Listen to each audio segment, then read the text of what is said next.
Hi friends, welcome back to my channel. ഞാൻ ഇന്ന് കാസർഗോഡുകാരുടെ സ്പെഷ്യലായിട്ടുള്ള മുട്ടക്കുംസിൻ്റെ recipe ആയിട്ടാണ് വന്നിട്ടുള്ളത്. നല്ല സ്പോഞ്ചി ആയിട്ടുള്ള മുട്ടക്കുംസ് എങ്ങനെ നമുക്ക് തയ്യാറാക്കാമെന്ന് നോക്കാം. എൻ്റെ ചാനൽ ഇതുവരെ ആരും സബ്സ്ക്രൈബ് ചെയ്തിട്ടില്ലെങ്കിൽ ഒന്ന് സബ്സ്ക്രൈബ് ചെയ്യുക. കൂടെ ബെല്ലൈക്കൺ കൂടി പ്രസ് ചെയ്താൽ ഓൾ എന്ന ചിഹ്നം വരും. അതും കൂടി പ്രസ് ചെയ്താൽ ഞാൻ പുതിയ വീഡിയോസ് അപ്ലോഡ് ചെയ്യുന്ന സമയത്ത് നിങ്ങൾക്കത് നോട്ടിഫിക്കേഷനായിട്ട് കിട്ടും. അപ്പം നമുക്ക് വീഡിയോയിലോട്ട് പോകാം. മുട്ട ബീറ്റ് ചെയ്യാൻ വേണ്ടിയിട്ട് ഞാനൊരു പാത്രത്തിലേക്ക് 3 മുട്ട പൊട്ടിച്ചിട്ട് കൊടുക്കുന്നുണ്ട്.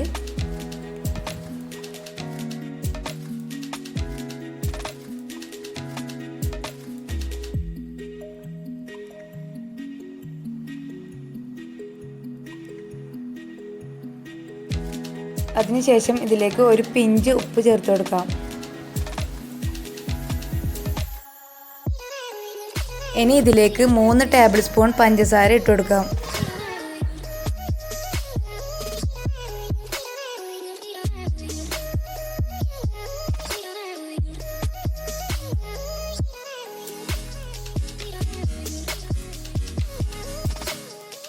അതിനുശേഷം നമുക്കിതൊന്ന് ബീറ്റ് ചെയ്തെടുക്കാം.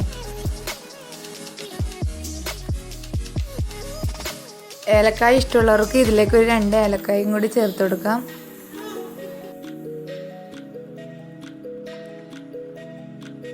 ഒരു അരമണിക്കൂറെങ്കിലും ഇത് ബീറ്റ് ചെയ്യണം, എന്നാലേ നല്ലതുപോലെ കുംസ് പൊങ്ങി വരുള്ളൂ.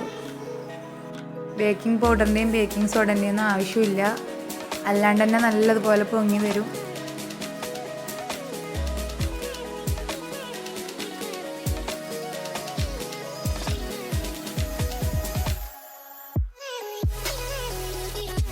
ഇതിലേക്ക് യെല്ലോ കളർ ഫുഡ് കളർ ചേർക്കുന്നുണ്ടെങ്കിൽ ചേർക്കാം.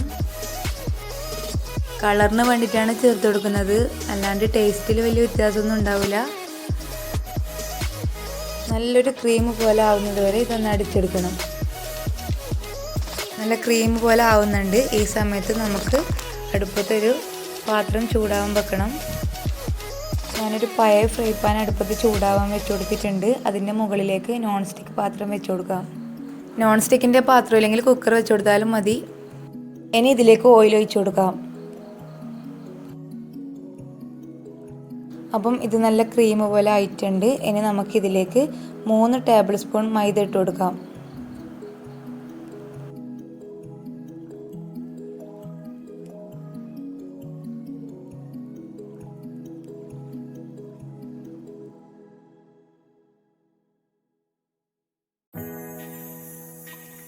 അപ്പം ഞാൻ ബീറ്റ്റൂട്ട് തന്നെ മിക്സ് ചെയ്ത് കൊടുക്കുന്നുണ്ട്.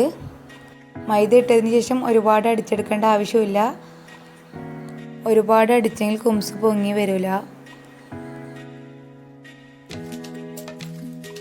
ഇനി നമുക്ക് ഈ ബാറ്റർ നമ്മൾ നേരത്തെ ചൂടാവാൻ വെച്ച നോൺ സ്റ്റിക്ക് പാനിലേക്ക് ഒഴിച്ചു കൊടുക്കാം.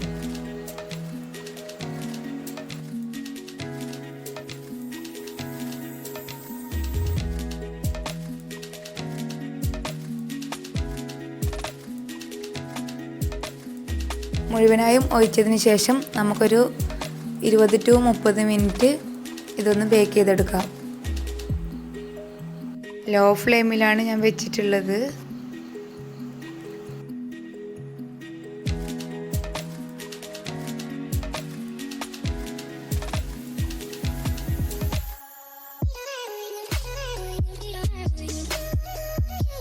ഇപ്പോൾ ഒരു 20 മിനിറ്റ് കഴിഞ്ഞിട്ടുണ്ട്. അപ്പോൾ നമുക്കിതൊന്ന് തുറന്ന് നോക്കാം. കുംസ് നല്ലതുപോലെ പൊങ്ങി വന്നിട്ടുണ്ട്. ഇനി നമുക്കിതൊരു പ്ലേറ്റിലേക്ക് മാറ്റാം. അപ്പോൾ നല്ല ടേസ്റ്റുള്ള കുംസാണ്. എല്ലാവരും ഒന്ന് ട്രൈ ചെയ്ത് നോക്കണം. നല്ല സ്പോഞ്ച് പോലെ ആയിട്ടുണ്ട്. അപ്പോൾ എൻ്റെ വീഡിയോസ് നിങ്ങൾക്ക് ഇഷ്ടമായാൽ ലൈക്ക് ചെയ്യുക, ഷെയർ ചെയ്യുക, അഭിപ്രായമെല്ലാം കമൻറ്റ് ബോക്സിലൂടെ അറിയിക്കുക. ചാനൽ സബ്സ്ക്രൈബ് ചെയ്യാത്തവരുണ്ടെങ്കിൽ സബ്സ്ക്രൈബ് ചെയ്യുക. Thank you for watching. Bye bye.